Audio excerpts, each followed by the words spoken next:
Hello mga ka-sweet life, dahil tinamatan lola nyo, eto nga pumunta lang tayo dito sa bilihan ng bento malapit dito sa amin kung saan napakadami nyong pagpipilian. At alam nyo ba itong mga pagkain na yan ay mga fake display na pagkain lang. Madalas kayo makakakita ng mga ganito kapag pumunta kayo sa mga restaurant. Ito yung para magkaroon yung mga customer ng idea kung ano yung mga gusto nilang kainin at ano yung mga itsura nung set na bibilhin nila.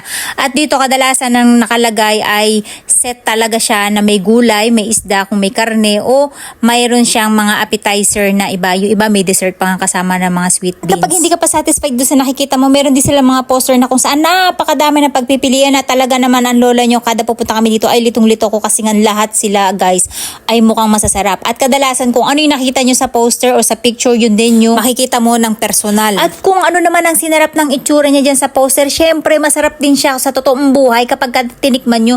Dahil yung lasa niya guys, parang mararamdaman nyo talaga na may pagmamahal yung nagluto at ganun din yung